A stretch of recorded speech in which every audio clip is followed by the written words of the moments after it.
Hi అండి, welcome to our channel Vara cooking and unboxing. ఈరోజు recipe వచ్చేసి మనకి మటను మేక బ్రెయిన్ అండి. ఇది పిల్లలకి అందరికీ చాలా మంచిది. ఈ కొద్దిగా బ్రెయిన్ తింటే మన మటన్లో ఉండే పోషకాలన్నీ కూడా అన్నీ ఇందులో ఉంటాయండి. దానికి సంబంధించిన అన్నీ కూడా B12 అట్లాగే ప్రోటీన్స్ ఎక్కువ ఉంటాయి. మనకి ఎక్కువసేపు ఎనర్జీగా కూడా ఉండగలుగుతాము. హెల్త్కి కూడా చాలా మంచి రెసిపీ అండి ఇది అనేది. ఈ ఫ్రై చాలా ఈజీ ప్రాసెస్లో అందరూ ఇష్టపడేట్టు ఎట్లా చేయాలో ఈజీ ప్రాసెస్లో నేను చెప్పేస్తాను, సార్ చూసేయండి. చాలా హెల్త్కి మంచిది కదండి ఇదంతా కూడా. బ్లడ్ శాతం తక్కువ ఉన్న వాళ్ళు కూడా తింటే చాలా హెల్తీగా ఉంటారు. ఇది స్టవ్ వెలిగించుకొని కాస్త దానికి సరిపడా 2-3 టేబుల్ స్పూన్ల ఆయిల్ యాడ్ చేసుకోండి. దాంట్లోనే మనకి ఇది గుడ్డు సన్లాగా నీసు వాసన వస్తుందండి. అలా రాకుండా ఉండాలంటే స్టార్టింగే పసుపు వేసుకోండి.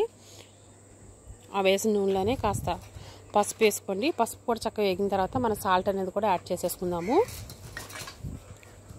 బ్రెయిన్ని చక్కగా పసుపు వాటర్లో కడిగేసుకోండి నీట్గా. అట్లాగే 1 స్పూన్ కారం కూడా యాడ్ చేసుకుందాము.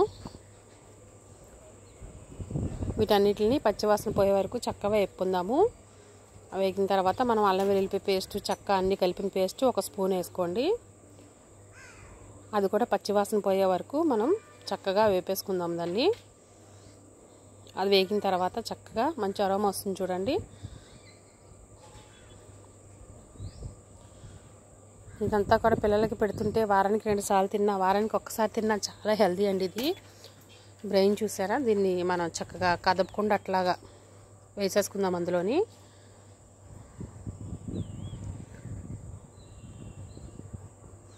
కాసేపు ఇటు మగ్గిన తర్వాత మళ్ళీ ఆమ్లెట్ ఎలా అయితే మనం తిప్పుకుంటామో అట్లాగా తిప్పుకోవడమేనండి. మనం దీన్ని హై ఫ్లేమ్లో పెట్టకండి, చక్క మీడియం ఫ్లేమ్లో కానీ సిమ్లో కానీ పెట్టేశారంటే లోపల వరకు చాలా బాగా కుక్ అవుతుంది. ఎవరికైనా దాన్ని పీసెస్ చేసుకోవాలంటే సగం కుక్ అయిన తర్వాత దాన్ని పీసెస్లా కట్ చేసుకోండి. నేనైతే ఇట్లాగే ఫ్రై చేసేస్తున్నాను. కరివేపాకు ఉంటే ఎక్కువ వేసుకోండి, ఇందులో చాలా టేస్ట్ బాగుంటుంది. నేను కొత్తిమీర ఏదైనా వేస్తాను ఎక్కువ. చక్కగా అలా సిమ్లో పెట్టి చక్కగా వేపేసుకోవడమేనండి. ఆ నీచు వాసన రాదు, హెల్త్కి కూడా చాలా మంచిదండి ఈ బ్రెయిన్ అనేది. మనకి బ్లడ్ శాతం తగ్గిన వారికి కానీ, మన లేడీస్కి కానీ, పిల్లలకు కానీ అన్నీ చక్కగా B12 అన్నీ అందుతాయి ఇందులోని, పుష్కలంగా ఉంటాయి. అలాగే సిమ్లో పెట్టి వేపేసుకోవడమేనండి. మనకి చక్కగా మంచి స్మెల్ కూడా వస్తుంది చూసారా. ఈ మటన్ అంతా మనకి బ్రెయిన్ అంతా కూడా మనకి కుక్ అయిపోయింది చక్కగా. లాస్ట్గా దించుకునే ముందు కొత్తిమీర కట్ చేసుకొని కొత్తిమీర వేసుకోండి. కొత్తిమీర వేసాక కూడా చక్కగా ఇంకా సిమ్లో పెట్టి 5 నిమిషాలు మగ్గబెట్టుకోండి. చాలా టేస్టీగా ఉంటుందండి. చాలామంది ఇష్టపడరు దీన్ని, కానీ ఒకసారి ఈ విధంగా ప్రాసెస్లో చేసి చూడండి. చాలా హెల్తీ కాబట్టి చాలా బాగుంటుంది. మనకి గుడ్డు కొడితే ఎట్లా నొరగ వస్తుందో అట్లా వస్తుంది, అంతేనండి. ఏం ఇబ్బంది ఉండదు దానివల్ల. టేస్ట్ అయితే కూడా చాలా బాగుంటుంది. ఒకసారి ఈ విధంగా వండి చూడండి ప్రాసెస్ చేసి. ఎవరైనా అంత పెద్దగా వద్దనుకుంటే దాన్ని కట్ చేసుకుంటే ఊరికనే పీసెస్ అయిపోతాయి మనకి.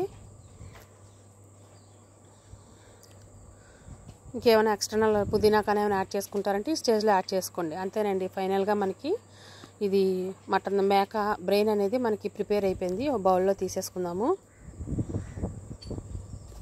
దీన్ని అలా ఉత్తిది ఉల్లిపాయలు చల్లుకొని తిన్నా సరే బాగుంటుంది స్నాక్ లాగా, లేదంటే మనకి వేడివేడి రైస్లో ఈ ఫ్రైని కలుపుకొని తిన్నా సరే చాలా టేస్ట్ బాగుంటుందండి.